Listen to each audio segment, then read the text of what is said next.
ಇಡೀ ದೇಶದಾದ್ಯಂತ ವಿದ್ಯಾರ್ಥಿಗಳು ಯಾರು ನೀಟ್ ಪರೀಕ್ಷೆ ಬರೆದಿದ್ದಾರೆ ಅದಕ್ಕಿಂತ ಹೆಚ್ಚಿಗೆ ಅವರ ಪೋಷಕರು, ಅದರಲ್ಲೂ ತಾಯಂದಿರು 3-4 ವರ್ಷ ಮಕ್ಕಳನ್ನ ಕಣ್ಣಿನ ರೆಪ್ಪೆ ತರ ಕಾಪಾಡಿ ಶ್ರಮ ವಹಿಸಿ ಆ ವಿದ್ಯಾರ್ಥಿಗಳದಕ್ಕಿಂತ ಹೆಚ್ಚಿಗೆ ತಾಯಂದಿರೇ ನಿದ್ದೆಗೆಟ್ಟು ಪರೀಕ್ಷೆಗೆ ರೆಡಿ ಮಾಡಿಸಿದ್ರು. ಅವ್ರನ್ನ ಜೊತೆ ಕೂತ್ಕೊಂಡು ಧೈರ್ಯ ಕೊಟ್ಟು ಕಾಫಿ ಮಾಡಿಕೊಟ್ಟು ಅಡಿಗೆ ಮಾಡಿಸ್ಕೊಟ್ಟು ಬೆಳಿಗ್ಗೆನೆ 4 ಗಂಟೆಗೆ ಎಬ್ಸಿ ಈಗ ಅದೆಲ್ಲ ನೀರಲ್ಲಿ ಹೋಮ ಮಾಡಿರೋ ತರ ಆಗಿದೆ.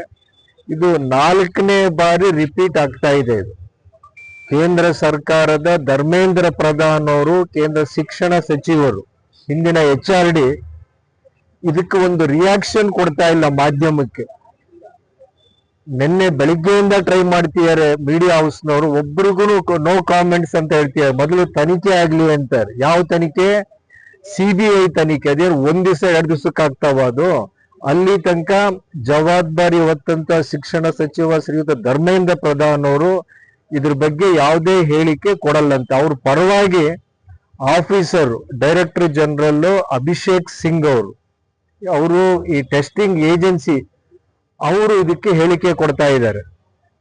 ಇಲ್ಲಿ ಆಗಿರೋ ನೀಟ್ದು ಏನೋ ಪ್ರಮಾದ ಆಗಿದೆ, ದುಷ್ಕೃತ ಆಗಿದೆ, ಭಯೋತ್ಪಾದಕರು ಇದರಲ್ಲಿ ಏನೋ ತೊಡಸ್ಕೊಂಡ್ಬಿಟ್ಟಿದ್ದಾರೆ ಅಂದ್ರೆ ಜನಗಳು ಮೈಂಡ್ ಸೆಟ್ ನ ಹೆಂಗೆ ಡೈವರ್ಟ್ ಮಾಡ್ತಾರೆ ಅಂತ ಹೇಳಿದ್ರೆ, ಇದಕ್ಕೂ ಟೆರರಿಸಮ್ಗೂ ಏನ್ ಸಂಬಂಧ ಯಾವ ಪೇರೆಂಟ್ಸ್ಗೂ ಅರ್ಥ ಆಗ್ತಾ ಇಲ್ಲ. ಇದು ಇನ್ನೊಂದು ಹೇಳ್ತಿದ್ದಾರೆ, ಇದು ನಾವೆಲ್ಲ ದುಡ್ಡ ರೀಫಂಡ್ ಮಾಡ್ಬಿಡ್ತೀವಿ, ಇನ್ನೊಂದ್ಸಲಿ ರೀಟೆಸ್ಟ್ ಮಾಡ್ತೀವಿ ಅಂತ ಹೇಳ್ತಿದ್ದಾರೆ.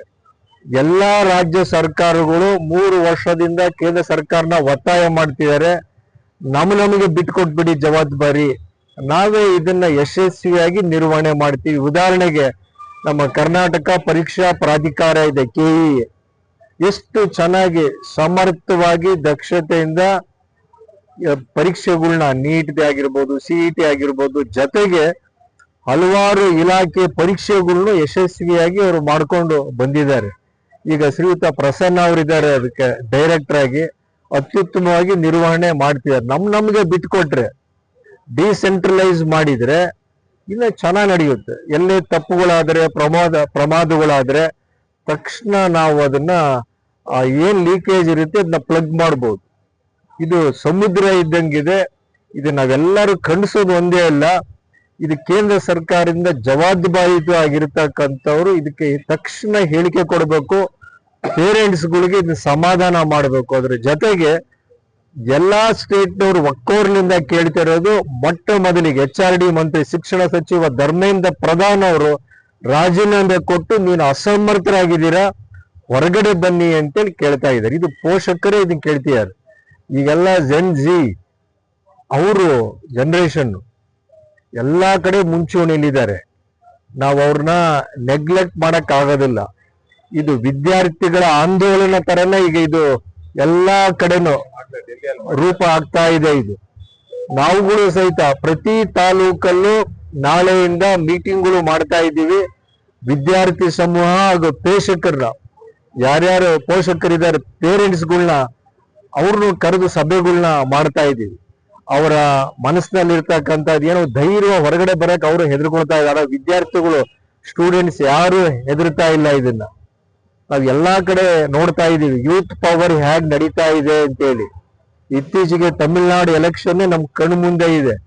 ಆಮೇಲೆ ತಮಿಳ್ನಾಡವರು ನೀಟಿಗೆ ಒಪ್ಕೋತಾ ಇಲ್ಲ. ಅವರು ಇಲ್ಲ, ನಮ್ದು ಸ್ವಂತ ಪರೀಕ್ಷೆ ಮಾಡ್ತೀವಿ ಅಂತಲೇ ಅವರು ಹೇಳ್ತಾ ಇದ್ದಾರೆ. ನಮ್ಮ ರಾಜ್ಯ ಸರ್ಕಾರನು ನಿನ್ನೆ ಹೈಯರ್ ಎಜುಕೇಶನ್ ಮಿನಿಸ್ಟರ್ ಸುಧಾಕರ್ ಅವರು, ಆಮೇಲೆ ಮೆಡಿಕಲ್ ಎಜುಕೇಶನ್ ಮಿನಿಸ್ಟರ್ ಇಬ್ಬರಿಗೂ ಹೇಳಿಕೆ ಕೊಟ್ಟಿದ್ದಾರೆ.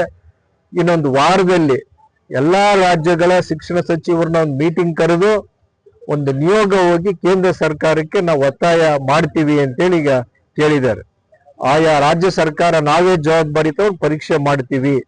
ಈಗ ಪರೀಕ್ಷೆ ಬರೆದವರು ಇಷ್ಟು 43 ಲಕ್ಷ ಜನ, ಅದರಲ್ಲಿ ನಮ್ಮ ರಾಜ್ಯದವರೇ 1,45,000 ಜನ ವಿದ್ಯಾರ್ಥಿಗಳು ಬರೆದ್ರು. 23 ಲಕ್ಷ ಜನದಲ್ಲಿ ನಮ್ಮ ಮೆಡಿಕಲ್ ಸೀಟ್ ನಮ್ಮ ಸ್ಟೇಟ್ ಅಲ್ಲೇ ಇದಾವೆ.